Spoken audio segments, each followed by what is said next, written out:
Alors, dans ce programme, dans ce sommaire de cette 38e et dernière journée de Ligue 1, alors le classement programme, tout ce qui peut se passer au classement, tous les matchs à suivre ce week-end pour cette dernière journée.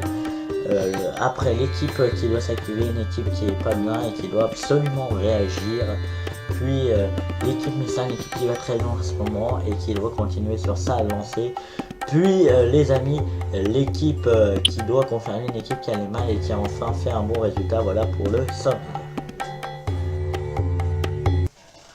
Salut les potos, c'est José Nigofil, j'espère que vous allez tous très bien. Aujourd'hui on se retrouve pour la présentation de la 38e et dernière journée de notre championnat, la dernière présentation de cette saison 2017-2018. Fier d'avoir présenté des journées avec vous.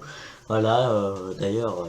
Cette vidéo dehors sort samedi car j'ai pas eu le temps vendredi. Comme vous le savez, je suis parti à Toulon voir le match de rugby, victoire du Loup grâce à ses essais. Enfin, victoire non, match nul, mais c'est qualifié grâce que le Loup a marqué plus d'essais que Toulon 2-1. Je me suis trompé dans la vidéo, j'ai dit 3-2 dans mon vlog. Bref, elle sortira à peu près en même temps, je pense. Désolé pour le temps qui a duré. Bon, il y a mon père un peu foufou dans la vidéo, mais bon, voilà, c'était pour rigoler. On a passé un bon moment, bref, on va tout de suite passer à la première partie, les amis. Le classement, le programme, tout ce qui va se passer dans cette journée, on découvre ça dans cette partie. Bon, après que le Loup soit qualifié pour les demi-finales qu'on a parlé, passons au classement. Alors, Paris en tête, sacré champion, deuxième Monaco, sans doute qui va finir deuxième, troisième Lyon, quatrième Marseille. Il faudrait que Monaco perd face à un match nul ou perd et que l'on gagne, ça va être difficile. Quatrième Marseille, Metz 20e et officiellement en Ligue 2. 3 ne pourra plus qu'être au minimum barragiste pour se sauver. 10e, 18e Toulouse et barragiste. Voilà pour le classement, mettez pas si c'est trop court. Bon, après que le Loup soit qualifié pour les demi-finales qu'on a parlé, passons au classement. Alors, Paris en tête, sacré champion, deuxième Monaco, sans doute qui va finir deuxième, troisième Lyon, quatrième Marseille. Il faudrait que Monaco perd face à un match nul ou perd et que l'on gagne, ça va être difficile. Quatrième Marseille, Metz 20e et officiellement en Ligue 2. 3 ne pourra plus qu'être au minimum barragiste pour se sauver. 10e, 18e Toulouse et barragiste. Voilà pour le classement, mettez pas si c'est trop court. Lyon va-t-il réagir? On en parle tout de suite, car une victoire, une défaite face à Strasbourg pourrait les finir de Ligue des Champions en cas de faux pas encore ce soir face à Nice au moment que la vidéo sort. Voilà pour cette équipe. Bon, au rugby, ça va très bien pour les Lyonnais, mais au football, non, ils ont perdu. Enfin, ça allait bien jusqu'à maintenant, ils ont perdu un peu bêtement. On a débriefé tout ça, allez voir, il y a la playlist d'un débriefing de ces matchs-là dans la description. Donc oui, Lyon, après, elle n'a pas le droit de prendre 2 buts en 5 minutes à la fin du match. Enfin, entre guillemets, je n'ai pas fait le calcul combien de temps, très exactement. 5-6 minutes, allez, 8 au maximum, c'est interdit. Je suis désolé. Et voilà, en plus, face à une équipe qui allait pas bien du tout, hein, Amiens. Désolé si je parle un peu miné, je suis en remet. Voilà. Donc, ouais, c'est pas très bien. Et je vais pas redire tout ce que j'ai dit, ça sera un peu long.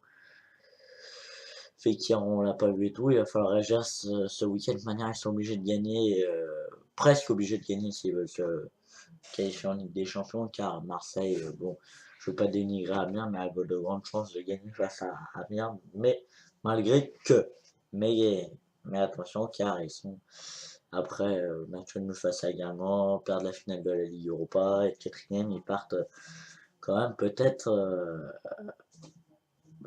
ils partent moins bien que Monaco, et Monaco qui pourra plus se faire rejoindre par Marseille, ça c'est sûr.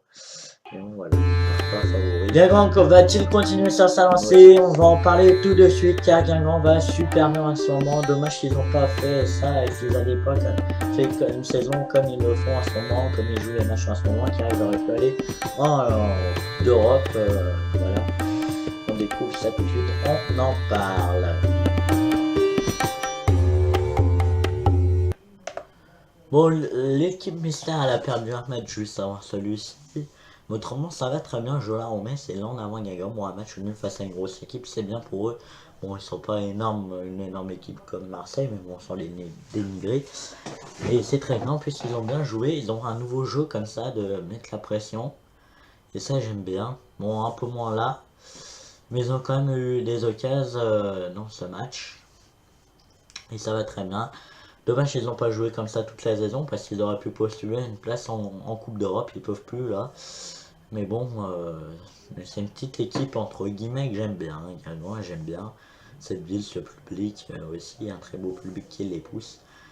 Et voilà. Donc désolé si je vois pas trop la caméra, les images sont à côté de mon ordi. C'est de regarder en même temps. Donc oui, et un peu ce Grenier dans ce club là, sans bien, on dirait, on va parler un peu de lui, oui. Et très fort en ce moment avec des passes décisives, des buts. Voilà.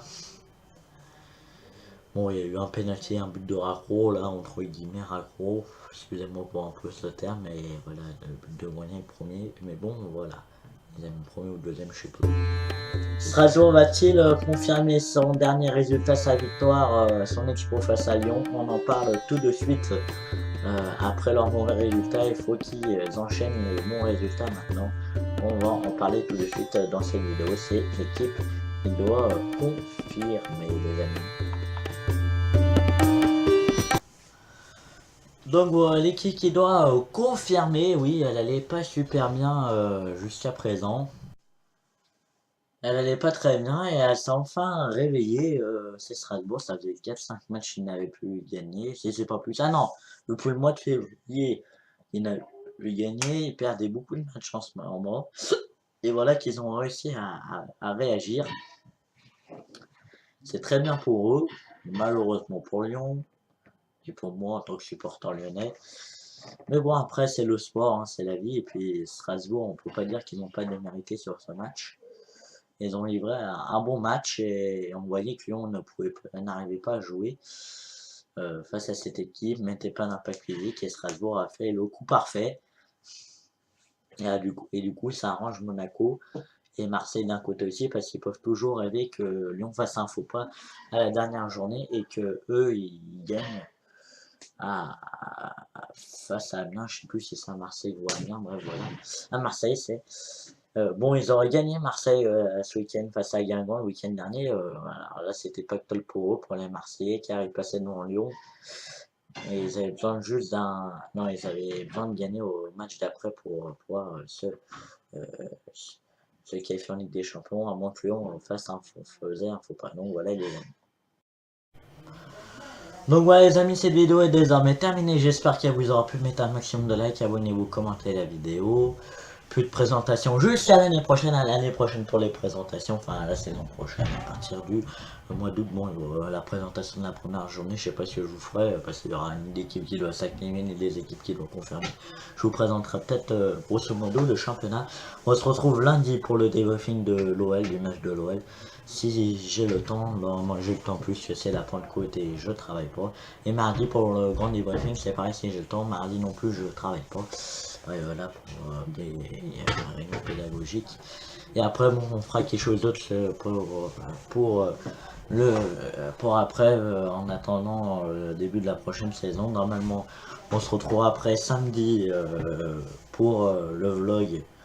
Le lendemain du vlog entre le Loup et Montpellier. Normalement, je vais y aller, il faut que je prenne mes places, à me dépêcher d'en trouver parce qu'il y en a plus, il y en a plus beaucoup, s'il y en a, j'espère qu'il y en a encore, s'il y en a, ça se trouve il y en a plus carrément, donc voilà, je vais me débrouiller pour en trouver. Voilà les amis, c'était José Nigofut, à la prochaine, bye bye.